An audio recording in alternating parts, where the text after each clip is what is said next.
ചതുർത്ഥ സ്കന്ധത്തില് 20-ാമത്തെ അധ്യായമാണ് ഇന്നത്തെ പ്രഭാഷണ വിഷയം. ചരിത്രത്തിലൂടെയുള്ള ഭാഗങ്ങളെ നമുക്ക് അനുസ്മരിച്ചിരുന്നത് രാധാമണി മേനോൻ എറണാകുളം. എല്ലാ ആചാര്യ മര്യാദകളോടും കൂടി നമുക്ക് ആ പ്രഭാഷണത്തിന് വേണ്ടി രാധാമണി മേനോനെ സുസ്വാഗതം ചെയ്യാം. ഗോവിന്ദനാമ സങ്കീർത്തനം. ഗോവിന്ദ ഗോവിന്ദ ഗോവിന്ദ. ഹരി ഓം.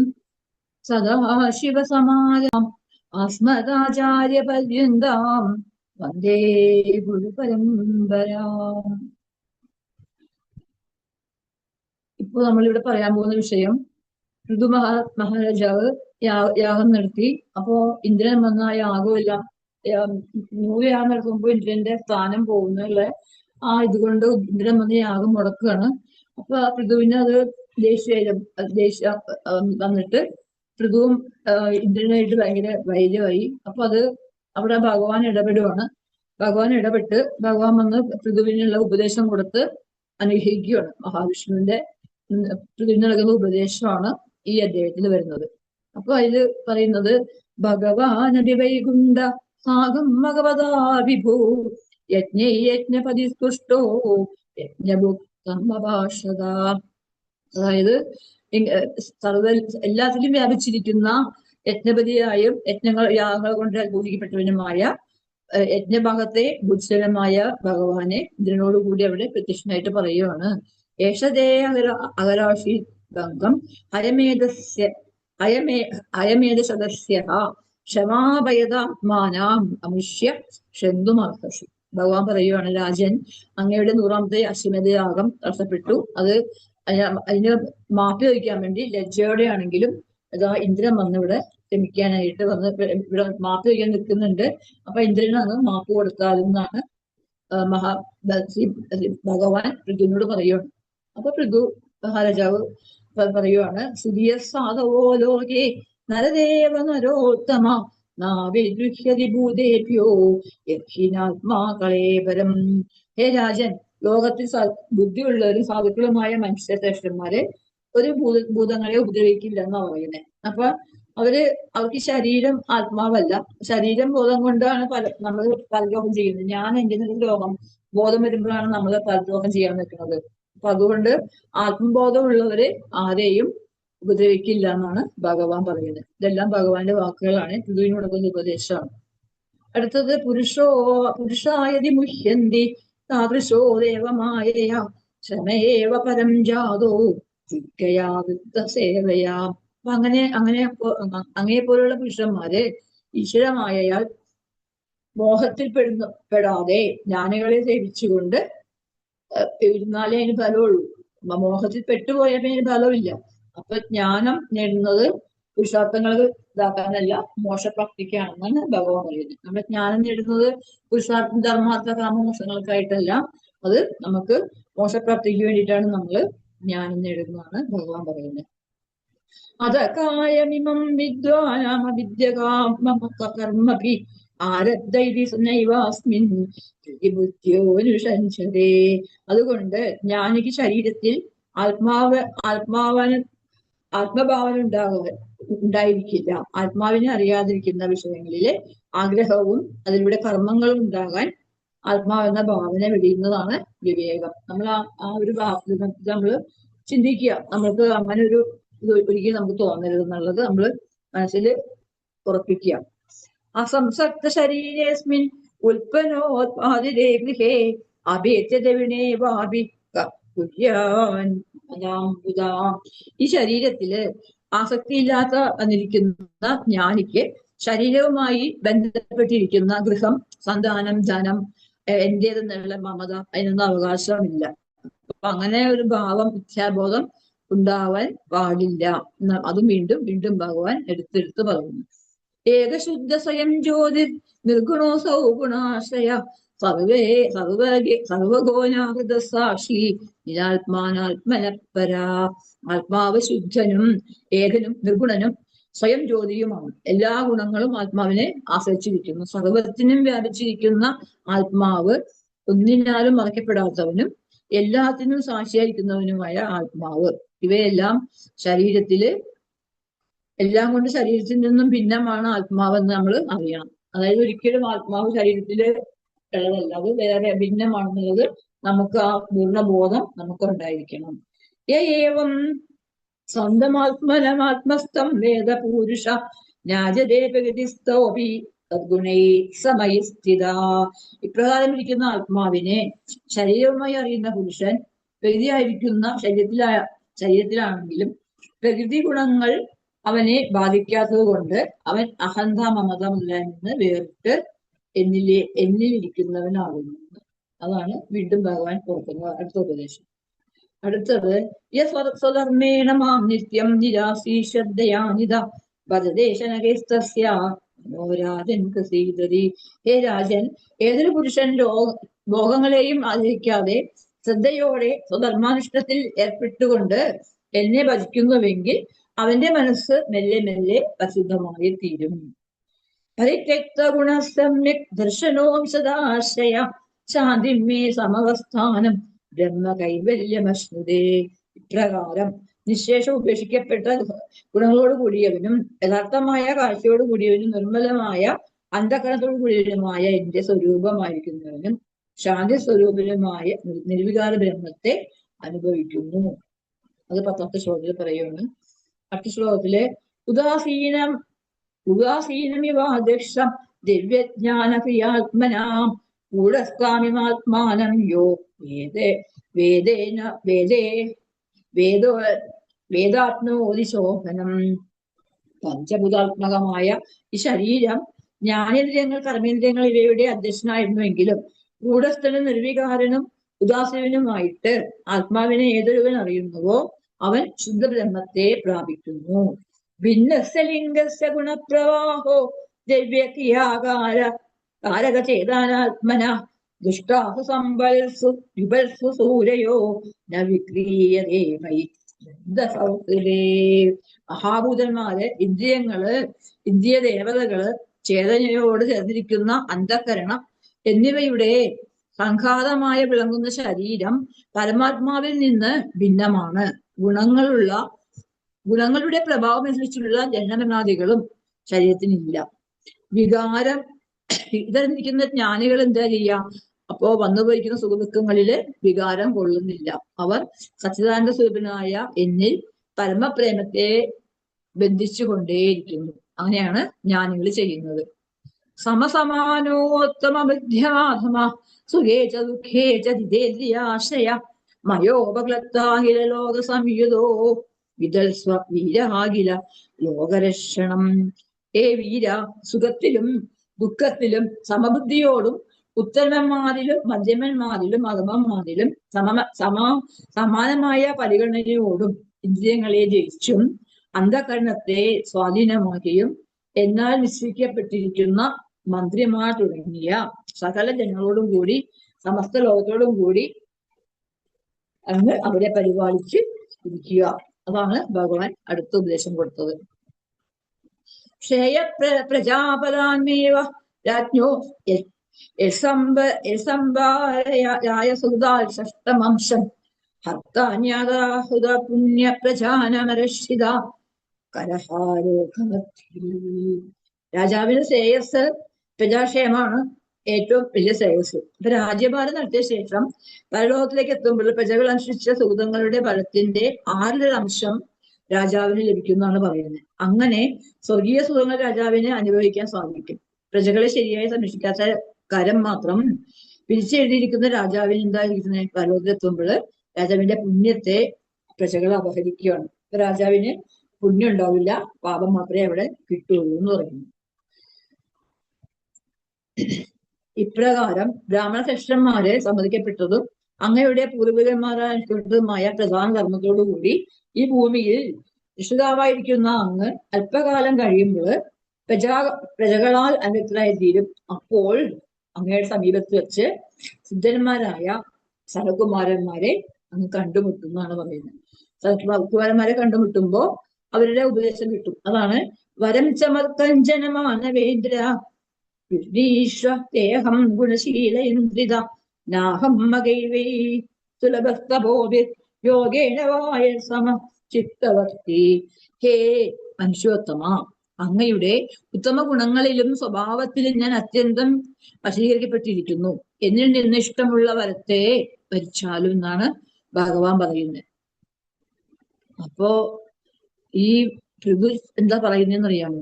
ചക്രവർത്തിക്ക് അങ്ങനെ വരങ്ങളോടൊന്നും യാതൊരു ആഗ്രഹവും. അപ്പൊ അത്രയും പറയുവാണ്, സൈത്തം ലോകഗുരുണാഭിഷക്സേന വിശ്വജിത് അനുശാസിതാമ ആദേശം ശിരസാജഹേ. ബ്രഹ്മദേവന്മാരാൽ പൂജയും എല്ലായിടത്തും സ്വന്തം ആജ്ഞയെ നടത്തുന്ന ഭഗവാൻ ഇപ്രകാരം പൃഥുവിനെ ഉപദേശിച്ച് ശക്തിയാൽ അഖില ലോകത്തെയും സ്വാധീനമാക്കിയിരിക്കുന്ന പൃഥുചക്രവർത്തി ശ്രീഹരിയുടെ ആ കൽപ്പനയെ ശിരസാ സ്വീകരിച്ചിട്ട് പറയുവാണ്, യാഗോശത്തെ അവഹരിച്ച സ്വപ്രവൃത്തിയാൽ ലജ്ജിതനായി അതിന്റെ പരിഹാരത്തിന് വേണ്ടി പൃഥുവിന്റെ പാദങ്ങളിൽ സ്പർശിക്കുന്നതിന് ഇന്ദ്രനെ വൈരം മറന്ന് ആലിംഗനം ചെയ്തു. പൃഥു ചക്രവർത്തി ഇന്ദ്രനോടുള്ള വൈരമൊക്കെ തീർത്ത് ആലിംഗനം ചെയ്ത് അത് കഴിഞ്ഞിട്ട് വിശ്വത്തിന്റെ ആത്മാവും ഭഗവാനുമായ ശ്രീഹരിയെ ചക്രവർത്തി വിവിധ പൂജാദേവങ്ങൾ കൊണ്ട് വഴിയാമണ്ണം ഭക്തിയോടെ പൂജിച്ച് സജ്ജനങ്ങളുടെ സുഹൃത്തായ ശ്രീഹരി പോകുവാൻ ഒരുങ്ങിയെങ്കിലും പൃഥുവിനെ അനുഗ്രഹിക്കാൻ പിന്നെയും കുറച്ചു നേരം കൂടി അവിടെ ആ താമ്രതളം പോലുള്ള കണ്ണുകൾ കൊണ്ട് കടാക്ഷിച്ചുകൊണ്ട് നിന്നു. അവിടെ ഭഗവാൻ അവിടെ പിന്നെയും ഭഗവാൻ അവിടെ നിൽക്കുകയാണ് പൃഥുവിനെ അനുഗ്രഹിക്കാൻ വേണ്ടി. അപ്പോ തന്നിൽ നിറഞ്ഞ കാരുണ്യമുള്ള ഭഗവാൻ പോകാൻ തുടങ്ങിയപ്പോൾ ആദിരാജാവായ പൃഥു കൂപ്പുകൈകളോടും നെതത്തിൽ നിറഞ്ഞ അസുക്കളോടും കൂടിയവനായി ബാഷ്പം നിറഞ്ഞ കണ്ണുകളാൽ ഭഗവാനെ നോക്കാൻ പോലും സാധിച്ചില്ല. ഇതര തുടങ്ങിയ വാക്കുകളും പുറപ്പെട്ടില്ല. അവിടെ തന്നെ നിന്നുകൊണ്ട് ഹൃദയം കൊണ്ട് ഭഗവാനെ ആലിംഗനം ചെയ്തു എന്നാണ് പൃഥു ചക്രവർത്തി. അനന്തരം കണ്ണുനീർത്തുള്ളികളെ തുളച്ചിട്ട് പിന്നെയും പിന്നെയും ഭഗവാനെ നോക്കിയിട്ട് മുന്നിൽ നിൽക്കുന്നവനും ഗരുഡന്റെ പുറത്തു നിന്ന് കാലുകളെ ഭൂതലത്തിൽ സ്പർശിച്ചുകൊണ്ട് തപ്പശത്രുവായ ഗരുഡന്റെ കണ്ഠത്തിൽ കൈത്തലം വെച്ചുകൊണ്ടും നിൽക്കുന്ന പുരുഷോത്തമനോട് പറയുവാണ്. ഇത് എന്താ പറയണേ?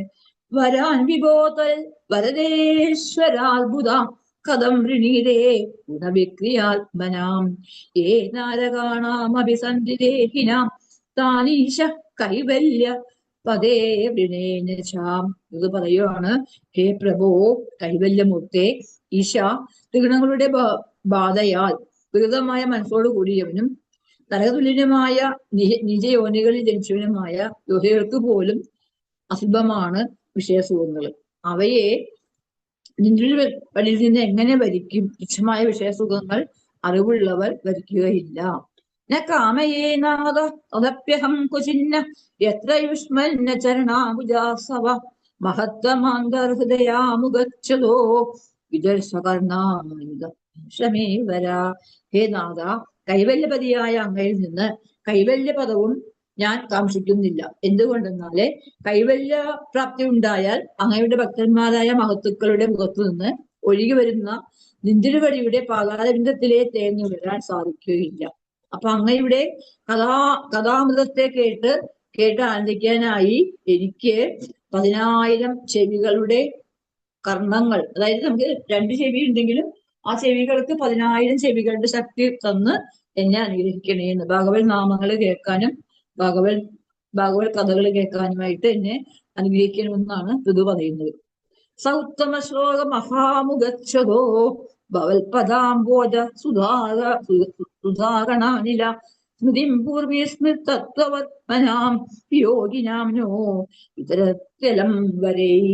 ഹേ ഉത്തമ ശ്ലോകനായ ഭഗവൻ, മഹാത്മാക്കളുടെ മുഖത്തു നിന്നും പുറപ്പെടുന്ന ഭഗവാന്റെ പാദമാകുന്ന താമരയിലുള്ള അമൃതവുമായി ചേർന്ന് വീശുന്ന കാറ്റിനെ വിസ്മരിച്ച് വിഷയാസക്തിയിൽ മുഴുകി തത്വമാർഗത്തെ വിസ്മരിച്ച് കൃഷ്ണമാർഗത്തിൽ സഞ്ചരിക്കുന്ന ഞങ്ങൾക്ക് രണ്ടാമതും ഭഗവത് സ്മൃതിയെ നൽകുവാൻ വരം നൽകണം. യശ ശിവ ശുശ്രവം ആര്യസംഗമേ യതിച്ഛയാ ചോപശിമോദിതേസ്തുകൾ കഥം ഗുണജ്ഞോ വിരമേ വിനാ പശു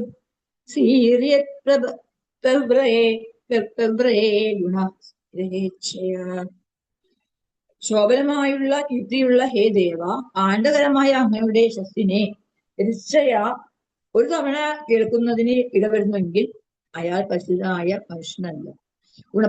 ഗുണഗ്രാഹിയാണെന്ന് വന്നാൽ കേട്ടു മതിയെന്നത് വാക്കുകളെ വയ്ക്കുകയില്ല. അതായത് ശ്രീലക്ഷ്മി അങ്ങയുടെ ഗുണങ്ങളെ സംഗ്രഹിച്ചുകൊണ്ട് ഇച്ഛാനിമിത്തം അങ്ങയുടെ കീർത്തിയെ സദാ കേട്ടുകൊണ്ടിരിക്കുകയാണ്.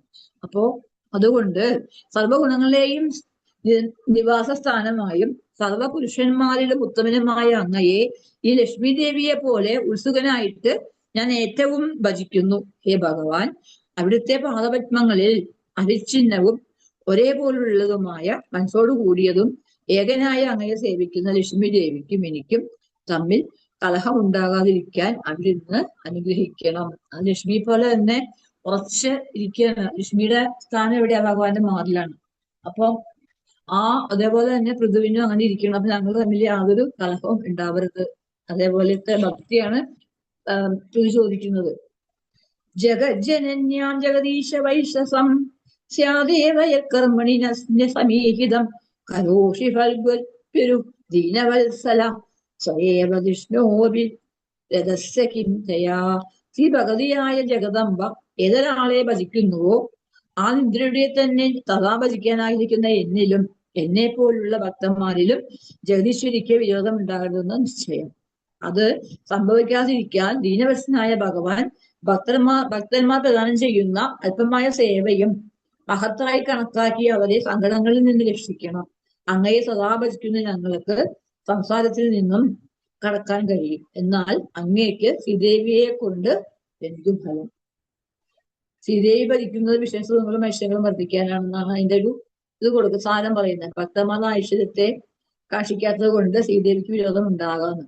മായയെ വിട്ടിട്ട് ഭക്തന്മാരെ പ്രചരിപ്പിക്കാനും ശ്രമിക്കുന്നു. അങ്ങയുടെ കാരുണ്യം കൊണ്ട് അവർ അതിൽ നിന്ന് മുക്തരാകും. സർവൈശ്വര്യത്തിന് നിദാനമായിരിക്കുന്ന ഭഗവാന് ശ്രീദേവിയെ കൊണ്ട് പ്രയോജനമില്ലെന്നാണ് സൂചന പറയുന്നത്. ഭഗവാനുള്ള ഐശ്വര്യം, പിന്നെ അവിടെ ശ്രീദേവിയെ കൊണ്ട് പ്രയോജനമില്ല ഒരു കുറിപ്പാണ് അത്രയേ ഉള്ളൂ.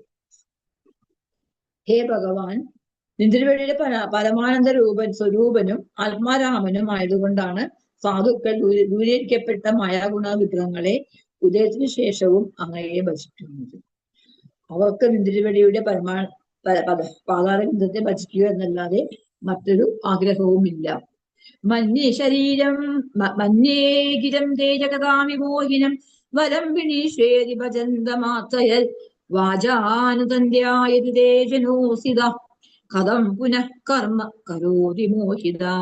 അങ്ങയെ ഭജിക്കുന്ന എന്നോട് വരം ആവശ്യപ്പെട്ടുകൊള്ളുവാൻ അങ്ങ് പറഞ്ഞത് ഭജനത്തിനുള്ള പ്രതിഫലം തരാനായിരുന്നുവെന്ന് ഞാൻ വിചാരിക്കുന്നു. അത് ലോകത്തിനുള്ള വിശ്വാസക്തന്മാരെ ദോഹിപ്പിക്കാനാണ്. അങ്ങയുടെ വേദവാക്കുകളിൽ ദോഹിതരായ ജനം കർമ്മം ചെയ്യുന്നു, അത് സംസാരത്തിന് കാരണമാകുന്നു. അതിനാൽ അവിടുത്തെ വാക്കുകളാകുന്ന കയർ ജനങ്ങളെ സംസാരത്തോടു കൂടി ഉറപ്പായി ബന്ധിക്കുന്നു. അതുകൊണ്ട് മോഹിതരായി വീണ്ടും വീണ്ടും കർമ്മം നമ്മൾ ചെയ്യുന്നത്. ഏതൊരു ഹേതുവായിട്ടാണോ ആത്മാവായിരിക്കുന്ന അങ്ങയിൽ നിന്ന് നമ്മൾ അന്യമായിരിക്കുന്നതിനെ ആഗ്രഹിക്കുന്നത്, അവർ ജ്ഞാനികളും അങ്ങയുടെ മായയാൽ ബന്ധിക്കപ്പെട്ടവരുമാണെന്ന് നിശ്ചയം തന്നെ. പുത്രന്റെ ഹിതം എന്താണെന്ന് സ്വയം അറിഞ്ഞ പിതാവ് നിറവേറ്റുന്നത് പോലെ അപ്രകാരം തന്നെ നിന്തിരുപടി ഞങ്ങളും നേരെയും പ്രവർത്തിക്കാൻ അർഹിതനാകുന്നു. അത് പറഞ്ഞു കഴിയുമ്പോ പിന്നെ പറയുവാണ്, ഹേ പ്രജാപതേ, അങ്ങ് അപ്രമത്തനായിട്ട് എന്റെ ആജ്ഞ അനുസരിച്ച് സമഭാവനയോടുകൂടി ശ്രദ്ധാപൂർവം രാജ്യപാലനം ചെയ്യുക. എന്റെ ആജ്ഞ അനുസരിക്കുന്ന ലോകർ ഇടത്തിലും പരത്തിലും ക്ഷേമത്തെ പ്രാപിക്കുന്നു. അത് ഭഗവാൻ പറഞ്ഞു കൊടുക്കുക. അത് കഴിഞ്ഞിട്ട് പിന്നെ വീണ്ടും പറയുവാണ്, ഭഗവാനഭിരാജർഷേ സോപാധ്യായസ്യ ചാച്യുത ഹരന്യവ മനോമുഷ്യ സ്വഭാവ പ്രതിപദ്ധ്യത. വൈകുണ്ഠം എന്ന സ്ഥാനത്തിൽ നിന്നും സച്ചിദാനന്ദമാകുന്ന സ്വരൂപത്തിൽ നിന്നും ഒരിക്കലും ചലിക്കാതിരിക്കുന്ന സർവശക്തനായ ഭഗവാനും യാഗത്തിന് കർമ്മം നടത്തിയ ഉപാധ്യായന്മാരുടെയും രാജാവിന്റെയും മനസ്സിന് സ്വലാവണ്യത്താൽ അപഹരിച്ചുകൊണ്ട് വൈകുണ്ഠത്തെ അപ്പൊ അങ്ങനെയുള്ള ആ ഭഗവാന്റെ ആ മായയെ പറ്റി പറയുമ്പോ ഈ ഭൗതിക ശരീരത്തെ ഉദ്ദേശിച്ച് വെറും മൃഗങ്ങളെ നമ്മള് സാധാരണ എന്ത് ചെയ്യുന്നേ, ഭഗവാൻ സജ്ജനങ്ങള് തുച്ഛമായ ഇരിക്കുന്ന ഭൗതിക ശരീരത്തെ ഉദ്ദേശിച്ച് വെറും മൃഗങ്ങളെ പോലെ നമ്മൾ ആവില്ല. ആത്മാവാണെങ്കിൽ ശുദ്ധനും ജ്ഞാനസ്വരൂപനും അപരിച്ഛിന്നനും സാക്ഷീഭൂതനുമാണ്. ഇതറിഞ്ഞ വിവേകി ഒന്നിലും ശക്തനായി തീരാതെ അഖണ്ഡാനന്ദ സ്വരൂപനായ എന്നിൽ തന്നെ നിരന്തരം രമിക്കുന്നു. ഈ പരമാർത്ഥം അറിഞ്ഞ് എന്നിൽ ആത്മാർപ്പണം ചെയ്ത് ലോക സംഗ്രഹാർത്ഥം രാജ്യഭാരം അനാസക്തമായി ചെയ്യുവാൻ ഞാൻ ഏറ്റവും പ്രസന്നായിരിക്കും. അതുകൊണ്ട് ഇഷ്ടമുള്ള വരം ചോദിച്ചുകൊള്ളൂ എന്ന് കേട്ടപ്പോൾ എന്താ പറഞ്ഞത്? എനിക്ക് 1000 ചെവികളുടെ ശക്തി തന്നാ മതി എന്നാ പറയുന്നത്. അപ്പൊ അങ്ങനെ പറഞ്ഞ് എനിക്ക് ഭോഗങ്ങളൊന്നും വേണ്ട, അവയൊന്നും ഞാൻ ആഗ്രഹിക്കുന്നുമില്ല. അവിടുത്തെ ലീലാപ്രസംഗ ശ്രവണങ്ങളെ കേൾക്കാൻ വേണ്ടിയുള്ള ആ ചെവി എനിക്ക് തരാം. ആനന്ദലഹരി ആസ്വദിക്കുവാൻ കഴിയാത്ത മോശം എനിക്ക് വേണ്ട. എനിക്ക് ഭഗവാന്റെ നാമങ്ങളും ഭഗവാന്റെ കഥകളും മാത്രം കേട്ടാൽ മതി എന്നാ പറയുന്നത്. വേറെ ഒന്നും ഞാൻ ആഗ്രഹിക്കുന്നില്ല. അവിടുത്തെ ശ്രീ പാദസേവനായ മഹാഭാഗവതരുടെ മുഖാബോധങ്ങളിൽ നിന്നും പ്രവഹിക്കുന്ന കഥാമൃതം പാനം ചെയ്യുവാൻ എനിക്ക് സാധിക്കണം. വീണ്ടും വീണ്ടും വീണ്ടും അത് തന്നെ എടുത്തെടുത്തെടുത്ത് പറയുകയാണ്. അങ്ങനെ അനുഗ്രഹിച്ച് മഹാജ്ഞാനികളായ സന്യാസികളിൽ നിന്നും ആത്മഹത്യ ഗ്രഹിക്കും എന്നുള്ളത് വീണ്ടും വീണ്ടും പറഞ്ഞു കൊടുത്ത് ഭഗവാൻ അന്തർദാനം ചെയ്യുകയാണ്. പൃഥു ആവട്ടെ ഭഗവത് സാന്നിധ്യത്താൽ ഭഗവത് സാന്നിധ്യത്താൽ പരിഭൂതമായ ആ സ്ഥലം, ഭഗവാൻ നിന്നിരുന്ന സ്ഥലം നോക്കി രോമാഞ്ചിത കളയേബരനായി നമസ്കരിച്ച് സുപുരം പ്രാപിച്ചു എന്നാണ് അതിൽ പറയുന്നത്. അവസാന ശ്ലോകമാണ്. അദൃഷ്ടയാ നമസ്കൃത്യ നിപ സന്ദർശിതാത്മനെ അവ്യക്തായ ച ദേവാനാം ദേവായ സുപുരം യയൗ. അതാണ് പൃഥു ഭഗവാൻ നിന്നിരുന്ന സ്ഥലം നോക്കി അത് കണ്ട് കോൾമേൽ കൊണ്ട് ശരീരം വീണ്ടും വീണ്ടും ഭഗവാൻ അവിടെ വന്നല്ലോ, പൃഥുവിന്റെ മുമ്പിൽ ഭഗവാൻ അവതരിച്ചു എന്നുള്ള ആ ഒരു സന്തോഷം കൊണ്ട് വീണ്ടും വീണ്ടും പുലകനായിട്ട് അവിടെ നിന്ന് സ്വന്തം കരുതലിലേക്ക് പോയി എന്നാണ് പറയുന്നത്. ഇത്രയും വാക്കുകളെ എനിക്ക് പറയാനായിട്ട് തന്നതിൽ സന്തോഷം. കായേന വാചാ മനസേന്ദ്രിയർവാ ബുദ്ധ്യാത്മനാവാ ബഹുദേ സ്വഭാവാത് കരോമി യദ്യൽ സകലം പരസ്മൈ നാരായണായേതി സമർപ്പയാമി. ശ്രീ ഗുരുവായൂരപ്പാ ശരണം. ഹരേ രാമ രാമ രാമ ഹരേ ഹരേ, ഹരേ കൃഷ്ണ കൃഷ്ണ കൃഷ്ണ ഹരേ ഹരേ. ഗോവിന്ദനാമ സങ്കീർത്തനം ഗോവിന്ദ ഗോവിന്ദ. ചതുർത്ഥ സ്കന്ധത്തില് ചരിത്രത്തെ ആ ഒരു അധ്യായം പൂർണ്ണമായിട്ട് വേണ്ട പോലെ നമുക്ക് പറഞ്ഞു തന്ന രാധാമണി സുകുമാരൻ അമ്മയുടെ പാദങ്ങളിൽ വീണ് നമസ്കരിക്കുന്നു.